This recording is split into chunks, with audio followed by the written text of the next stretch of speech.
Yo, what's up mga tropa peeps? Magandang araw po sa inyong lahat at welcome po dito sa aking vlog.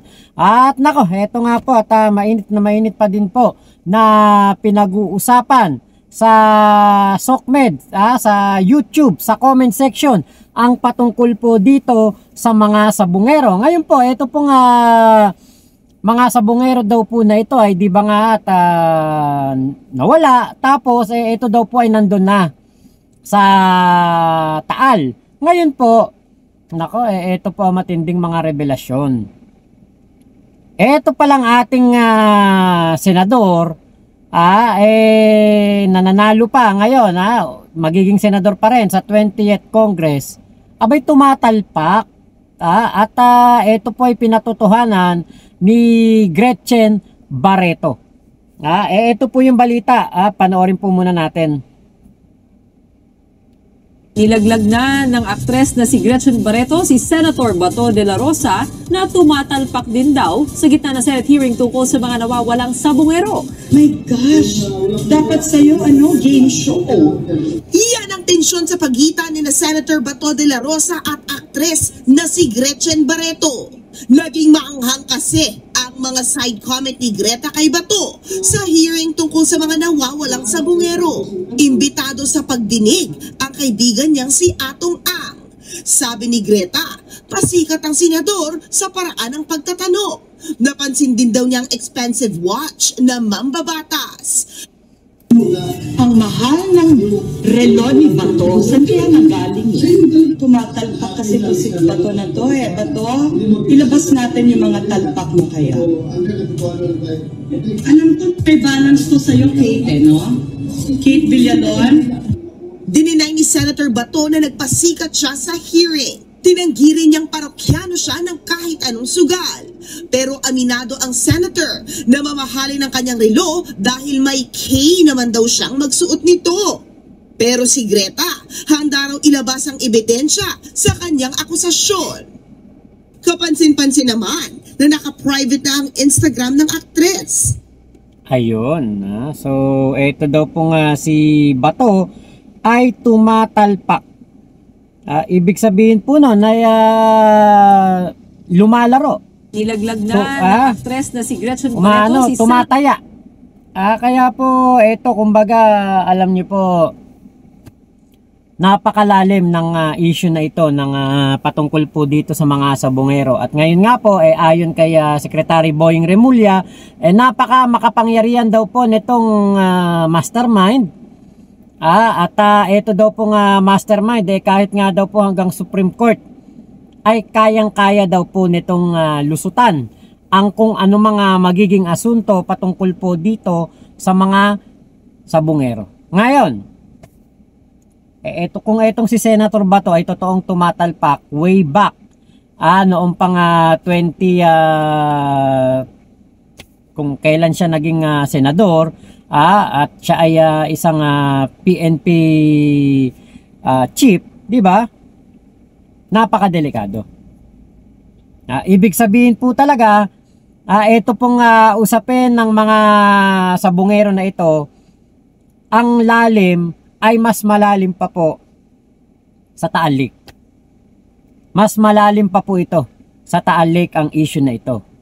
Dahil kung totoo po ang sinasabi ni Secretary Boying Remulla na makapangyarihan hanggang Supreme Court ay kaya pong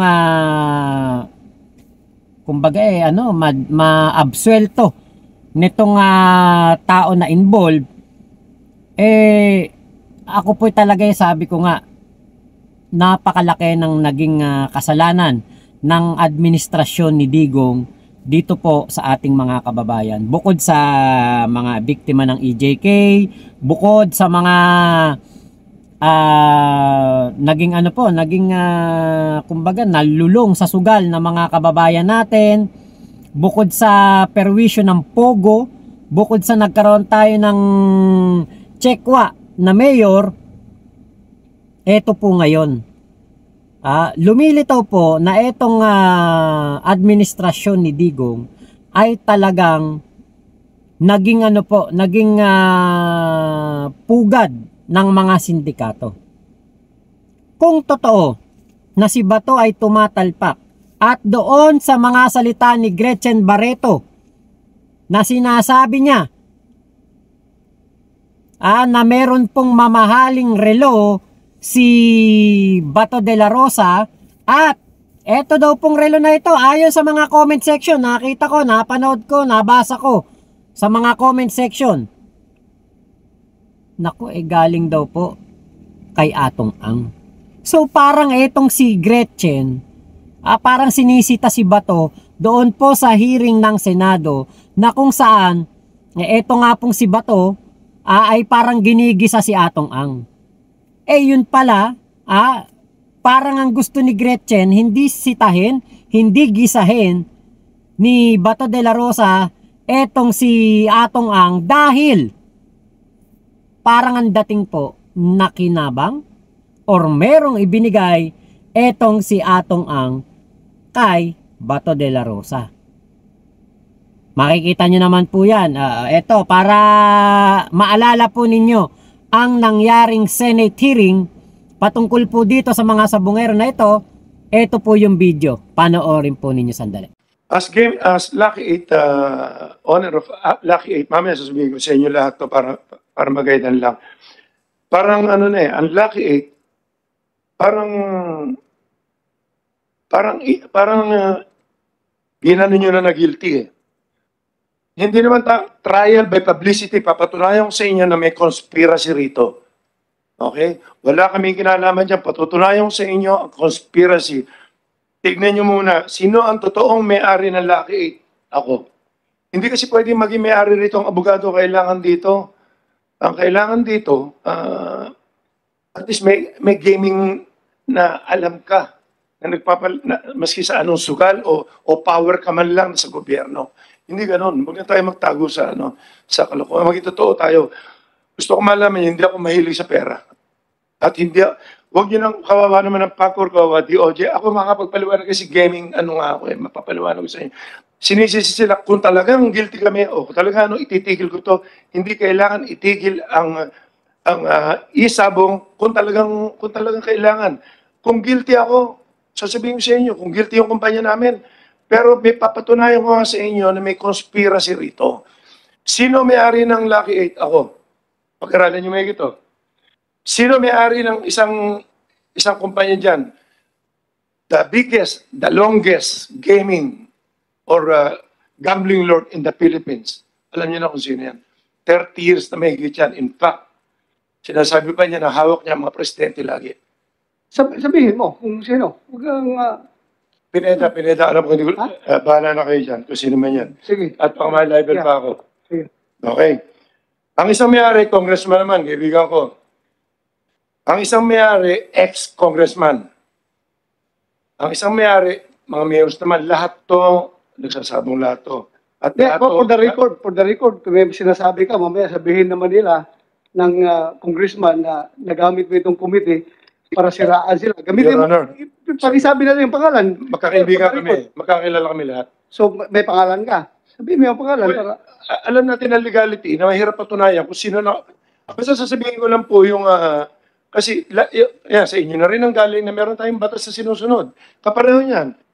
Nag-iimbestiga pa tayo, guilty na kagad ang Lucky 8. Bakit hindi natin tignan ng conspiracy? Trial by publicity. Sino nagsabi sa'yo na guilty ang Lucky 8? Hindi, sinasabi niyo po kasi na suspindihin ang Lucky 8. Bakit Lucky 8 lang? Bakit? Mali po kayo. We are not singling out Lucky 8. Kanina, Lucky 8 lang. Please listen to me. We are not singling out Lucky 8. Yes, Your Honor.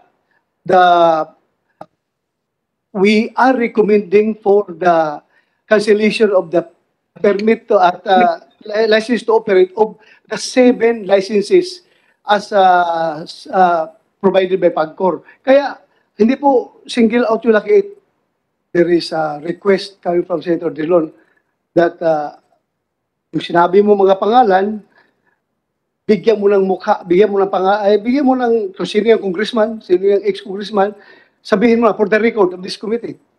Kasi nagsabi ka naman, inamin mo naman na ikaw ang Lucky 8, then yung iba, pangalanan na natin. Okay, ganito. Okay. Please go ahead. Ang alam ko rito, 6 kami na magkakilala rito. Okay, number 1 ako.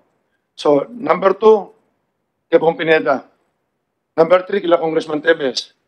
Number 4, hindi ko na alam yung mga kumpanya nila, kay ex-Congressman Patrick Antonio. Number 5, kila Mayor Ella Nagaño. Number 6, kila General Cascolan, plus 86. Masyadong mahirap, mabigat. Kung titingnan nyo yung conspiracy rito, makikita nyo itong laban na to. Your Honor, nasabi ko naman, hindi ako, well, total, delikado rin naman ang buhay ko dyan. Bahala na kung ano mangyayari dyan. Papunta na rin kasi sa senaryo na talagang gusto nila, kasi 90% sa income ng sabong, sa operation, 90 to 95 kami yun. Dahil nasa akin lahat, members ko lahat ang buong Pilipinas na big time na sabongero, kasi legit talaga na maayos lahat to. Nakita rin naman nila kung ano ang purpose ito, hindi lang gumawa ng pera. Tumutulong tayo sa tao, binabayad natin sa gobyerno. So yan po yung video na nagagalit itong si Gretchen Barreto dito kay Bato de la Rosa. Dahil nga po itong si Bato daw po ay nagpasikat at parang ginigiit na itong si Atong Ang ay may kinalaman sa mga sabungero. Ngayon, dahil nga po napansin natin na itong si Gretchen Barreto doon po sa balita ay parang nagngingit-ngit siya. Nag-speculate po ngayon ng ating mga kababayan na baka itong si Bato de la Rosa ay meron pong natanggap kay Atong Ang, tapos pagdating doon sa Senate hearing, abay sinisita-sita. Kaya nagagalit si Gretchen. Dun nga po sa mga comment section nakita ko, yun daw pong relo ay galing kay Atong Ang. Aba, ano ba ang ibig sabihin nun? Sa mga pahayag ni Gretchen, ibig sabihin ba dapat hindi sitahin o hindi gisahin ni Bato de la Rosa itong si Atong Ang? At isa pa, tumatalpak daw po itong si Bato at may utang pa daw, may kulang pa yata, may balance daw doon sa Kate Villalon. Hindi natin alam kung sino yung binanggit na Kate na yon. So, eto, habang tumatagal ang mga issue na ito at lumalawak po, lumalaki po ang ating kumbaga danyos. Lumalawak.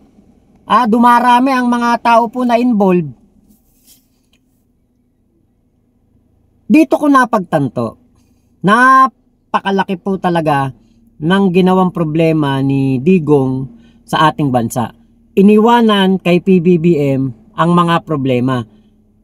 Eto po ngayon, dahil nga po itong issue ng mga sabungero ay hindi pa rin po matapos-tapos, hindi pa rin po sila makakuha ng hustisya, yung mga naulila. Dito ko naisip ngayon, kung si Bato de la Rosa ay tumatalpak at may connection siya dito kay Atong Ang at ang female celeb na sinasabi ni alias Totoy na kasama sa Alpha Group ng mga naguutos dito po para dito sa mga sabungero. Kumbaga parang kung dati parang blind item, hindi natin alam kung sino.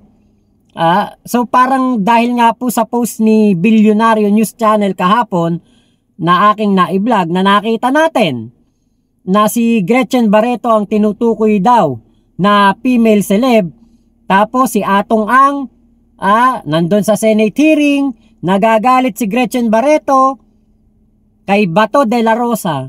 Parang alam niyo yung teka, parang kumpleto na pala etong ating mga hinahanap na personalidad. Eto ngayon, dahil nga po makapangyarihan, yung sinasabi ni Boying Remulla, makapangyarihan at hanggang Supreme Court. Wala daw po itong kumbaga walang takot dahil nga po kayang-kaya daw pong sagutin to ng Supreme Court. Nako po. Doon ko na naisip, si Bato involved nga ba dito sa mga sabungero? Paano naging involved? Kasi pwedeng doon sa Senate hearing, pabalat bunga lang nila yon na kunwari, ginigisa niya etong si Atong Ang. Na hindi natimbrihan si Gretchen Barreto, kaya po, nag-video si Gretchen at binabanatan niya si Bato. Wala na po yung video na yan. Kapag inanap niyo po yan sa mga Facebook page, social media account ni Gretchen Barreto, wala na po yan. Ang masama, marami po ang nakakuha. Marami po ang nakapag-upload. Ngayon, habang tinitignan natin, yun ang ating napagtanto. Makapangyarihan hanggang Supreme Court. Kayang-kaya. Aba, baka po nakakalimutan ng ating mga kababayan ang lahat ng halos ng mga Supreme Court Justices sa Supreme Court ay appointee ni Digong. Hindi nyo ba napansin? Harry Roque, Supreme Court kagad ang takbo. Mga vlogger, pinapatawag lang ng TRICOM, Supreme Court kagad ang takbo. Etong si Sara, di ba? Pinapasagot sa impeachment, pumunta ng Supreme Court, pinapadismiss ang kanyang impeachment trial. At marami pa po. Duterte Youth, Supreme Court kagad nagpunta, ang mga alipores ni Kibulok, Supreme Court kagad ang punta. Talagang magtataka ka bakit ang mga tuta ni Digong puro Supreme Court ang punta. So ngayon, dito na ngayon papasok sa ating kamalayan, sa ating pag-iisip. Aba, ano ang kinalaman ni Digong dito? Bakit ang mga tuta niya, halos lahat Supreme Court kagad ang takbuhan? Pinapatawag lang sa TRICOM ang mga vlogger. Supreme Court kagad nagpunta. Diba kataka-taka yun? Buti na lang nasoplak sila ng Supreme Court, inisnab sila. Kaya napilitan pa rin silang umattend kagad o umattend doon sa patawag ng TRICOM. Ngayon, after po, dito sa issue ng mga vlogger na ito, di ba? Ang daming sumunod, puro Supreme Court. Di ba? Eto kung pinagmamalaki nung mastermind sa mga sabungero ay kayang-kaya niyang Supreme Court, ibig sabihin ba, etong mastermind sa mga sabungero, may connection din kay Digong? Kasi bakit niya pinagmamalaki ang Supreme Court? Ayon mismo yan kay Secretary Boying Remulla. Ayon mismo yan kay Sec Boying. Tapos, ang mga sangkot pa daw po dito, politiko na mataas ang pwesto sa gobyerno. Di ba parang kasi ang mga Pilipino magaling pong mag-speculate yan magaling pong magtagni-tagni ng mga pangyayari o papasok sa issue. Wala naman tayong kamalay-malay dyan. Hindi nga natin kaalam-alam yan na hindi nga natin naisip na etong si Gretchen Barreto pala ang tinutukoy na female celeb.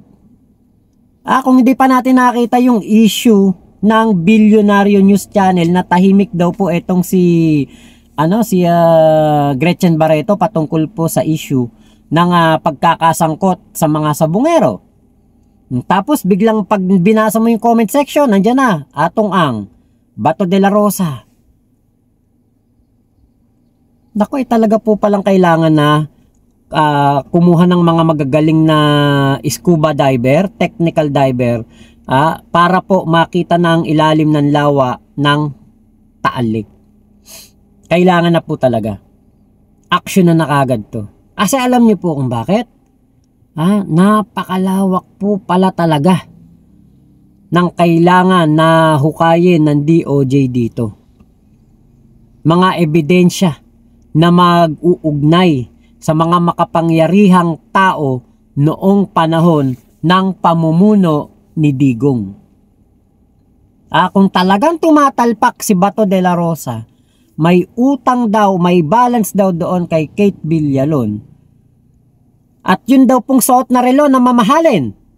Sabi, imagine senador daw may ganong kamahal na relo. Naku po.